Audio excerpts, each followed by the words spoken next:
उपवास करे, शनिवार का करे, मंगलवार का करे, बुधवार का करे, गुरुवार का करे, रविवार का करे, तीज का करे, चतुर्थी का करे, अष्टमी का करे, एकादशी का करे, प्रदोष करे, द्वादशी करे, पंचमी करे, तीज करे, छठ करे, नवरात्रे करे, चतुर्थी करे, कोई पुरुष या स्त्री या बच्चा कोई भी व्रत करता है, जिस दिन वो व्रत रखता है उस दिन उसके शरीर में कौन सी देवी का अंश आकर विराजमान हो जाता है जिससे वो व्रत सफल कर पाता। बोलो रे भाई, कौन सी देवी का अंश आ जाता है जिससे उसका व्रत, किसी भी व्रत को करे, वो एकादशी करे, द्वादशी करे, प्रदोष करे, सोमवार करे, मंगलवार करे, बुधवार करे, नवरात्रे करे, तीज करे, चतुर्थी करे, छठ करे, प्रदोष करे, दिवाली करे, दशहरा करे, जो व्रत उसको करना है करे, मंगलवार करे, वो कौन सी देवी एक ऐसी होती है, भगवान शंकर की वो कौन सी एक माता, एक देवी ऐसी है जो व्रत करने वाले की तप साधना में साथ देती है और उसकी तप साधना को बढ़ाने का काम करती है। वो केवल एक देवी है, शकंभरी माता। कौन सी माता है?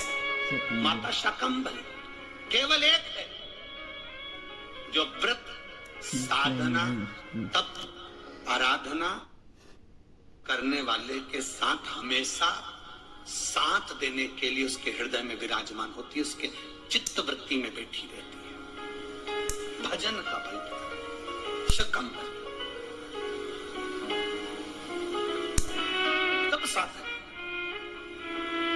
कितना सुंदर कहा है, जो व्रत करता है ना, हम तो यहां तक कहते हैं कि अगर कोई कथा सुनने बैठा हुआ है, कथा सुन रहा है, आपको जाना है, आपका शरीर का जरा सा अंश भी चलते समय दूसरे के शरीर को नहीं लगना चाहिए। शिव महापुराण में वर्णन आया है पितरों की 3 कन्याओं का, मेना, धन्या, कला, इन तीनों का वर्णन आया है। पितृलोक में ये तीनों आराम से रह रही थी और सनकादि ऋषि बैठकर तप कर रहे थे, कथा की चर्चा कर रहे थे, सत्संग कर रहे थे।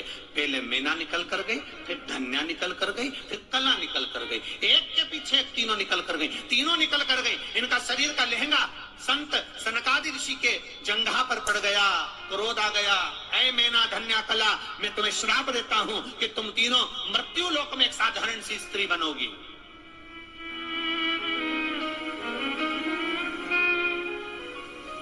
तीनों बिलख रही हैं, तीनों रो रही हैं, तीनों की आंख में आंसू भरा हुआ। क्षमा कर दीजिए नाथ, क्षमा कर दीजिए। सनकादि ऋषियों ने कहा, जब कोई कथा सुनने के लिए बैठता है, सत्संग करने के लिए बैठता है, सतगुरु की शरणागति में बैठता है, मंदिर देवालय में बैठता है, भगवान के भजन में बैठता है, जितनी देर वो भगवान का गुणगान करने बैठता है, उतनी देर तक उसके हृदय में शकंभरी माता का निवास होता है। शकंभरी माता ऐसे अलग से नहीं रहती। जितनी देर वो तप साधना में, भजन में, संकीर्तन में, कीर्तन में, स्मरण में डूबा रहता है, उतनी देर तक शकंभरी उसके अंदर रहती है। जब आपका शरीर जाते जाते उसको लात लगती है, शरीर का अंग लगता है, कोई सामान लगता है, शकंभरी को क्रोध आता है और वो क्रोध उसके मुख से निकलकर तुम्हें श्रापित कर देता है। इसके फल अनुसार तुम्हें तीनों को मृत्यु लोक में जाना पड़ेगा। चरणों में पड़ गई, हमारा उद्धार कैसे होगा? तब सनकादि ऋषियों ने कहा, तुम्हारा उद्धार, मेना, तुम्हारे घर में पार्वती का जन्म होगा। धन्या, तुम सुनैना बनोगी, तुम्हारी गोद में माता सीता खेलेगी। कला, तुम कीर्ति बनोगी, तुम्हारी गोद में राधा खेलेगी। ये 3 देवियां जब तुम्हारी गोद में खेलेगी, जगत का कल्याण कर देगी। अमृत पीने वालों को क्या कहते हैं? देव। और विष पीने वालों को क्या कहते हैं? जम जम के बोलो जरा, महा। 33 कोटि देवता,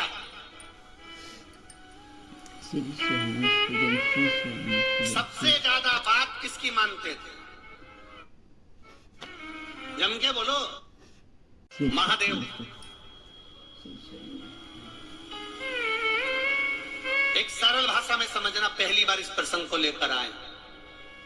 श्री राम शिव महापुराण की कथा ये पंजरी में चल रही है, पहली बार ये प्रसंग आया है, तो ध्यान से सुनना जरा। अगर आपका कोई काम नहीं हो रहा है, बैंक का, कोई काम नहीं हो रहा है विद्युत विभाग का, कोई काम नहीं हो रहा है तुम्हारा नगर पालिका का, कोई प्रशासन का कार्य नहीं हो रहा है, तो तुम क्या करते हो?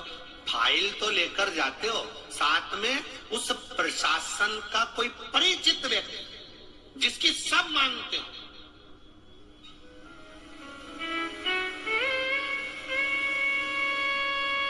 जिसकी सब सुनते हो। विधायक जी, आप हमारे साथ चल चलोगे क्या? हमारा ये कार्य है, आप कर लोगे क्या? महात्मा जी, आप हमारे साथ चल चलोगे क्या? हमारा ये कार्य कर दोगे? मतलब आप उसको लेकर गए हो जिसकी बात कभी ना कटे, कभी ना कटे। आप उसको साथ लेकर जाओ, आप उसको लेकर पहुंचो।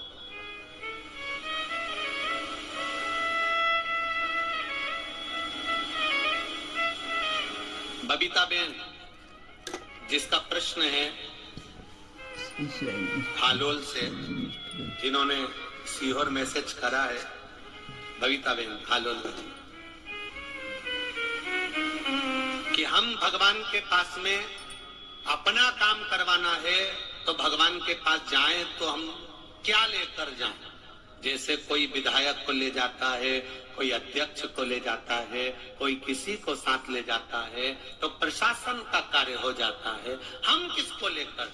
अरे भाई, हमारे सनातन धर्म में तो पहले से कहा गया है कि मंदिर जाओ तो श्रीफल लेकर जाओ। श्री शिवाय नमः। क्या लेकर जाओ?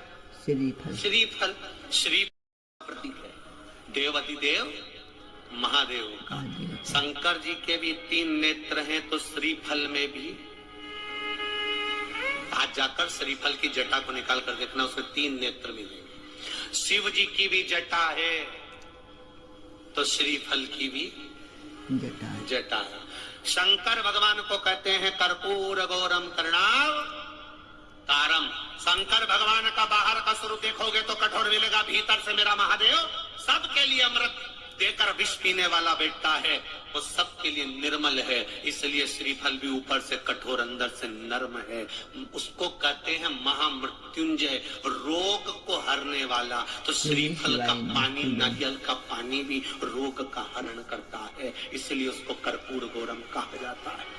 शिव के 3 नेत्र हैं, श्रीफल के 3 नेत्र। शंकर की जटा है, श्रीफल की जटा है।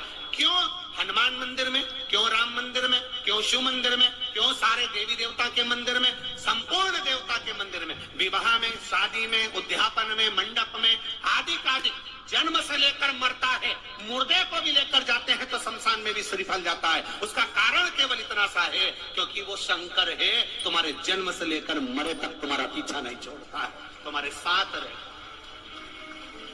किसी गुरु को बुलाना है, श्रीफल दे देते हैं। किसी से काम निकालना है, श्रीफल दे देते हैं। किसी का सम्मान करना है, श्रीफल दे देते हैं। क्यों? क्योंकि शंकर जब उसके हाथ में पहुंचता है, शिव उसके करीब में पहुंचता है। शंकर जब उस मंदिर में पहुंचता है, हम राम जी के मंदिर पहुंचे, हनुमान जी के मंदिर पहुंचे, देवी जी के मंदिर पहुंचे, देवता के मंदिर पहुंचे, हम नारियल ले गए, श्रीफल ले गए। श्रीफल ले जाकर हमने जब दिया तो देवता प्रसन्न हो जाते हैं कि मेरा महादेव आ गया है, इसकी पहचान बहुत ऊपर है, इसकी फाइल निपटाना पड़ेगा। मेरा महादेव आया है, इसकी फाइल निपटाना पड़ेगी। लोग कहते हैं उसने एक श्रीफल दिया, काम नहीं पड़ गया, क्योंकि वो श्रीफल नहीं है, वो मेरा देव अधिदेव महादेव है। उसको पहचान नहीं है लोगों को, बस कह दिया नारियल है, श्रीफल है। शंकर जी के मंदिर जाते हो आप लोग? हाथ उठाओ, कौन कौन जाता है जरा? सब जाते हो? रख, वापिस रख। शिव जी के मंदिर जाते हो? घर से जल लेकर जाते हो? हाथ उठाओ, कौन कौन ले जाता है? सभी लोग ले जा रहे हो ना? हाँ, बहुत जरूरी है घर से लेकर जाना। क्यों लेकर जाना? क्योंकि घर में 10 तरह के लोग रहते हैं, 10 तरह के विचार होते हैं, 10 तरह की बातें होती है, 10 तरह का क्रम होता है। जब हम घर से 1 लोटा जल देवाधिदेव महादेव को चढ़ा। श्री शिवाय नमः। हर हर महादेव। पूज्य प्रदीप मिश्रा जी ने आज कथा में बहुत ही अच्छी बातें बताई हैं। पूज्य प्रदीप मिश्रा जी ने बताया है कि हमें भगवान शिव को श्रीफल किस लिए समर्पित करना चाहिए। शरीर पर समर्पित करने से हमारी सभी मनोकामना पूर्ण होती हैं। और पूज्य प्रदीप मिश्रा जी ने बताया है कि शिव मंदिर अगर हम कभी भी जाते हैं तो अपने घर से एक लोटा जल लेकर ही साथ में जाएं, क्योंकि हमारे घर में जितने भी सदस्य होते हैं सबके विचार अलग अलग होते हैं और वो एक लोटा जल हमें सभी को इकट्ठा रखने में बहुत ही सहायक होता है। पूज्य प्रदीप मिश्रा जी के उपाय और कथा अगर आपको अच्छी लगी और पसंद आई तो प्लीज़ मेरे चैनल को लाइक, कमेंट और शेयर जरूर करें और कमेंट बॉक्स में हर हर महादेव अवश्य लिखें। श्री शिवाय नमस्तुभ्यम। भगवान आप सभी की मनोकामना पूरी करे। इसी मनोकामना के साथ श्री शिवाय नमस्तुभ्यम।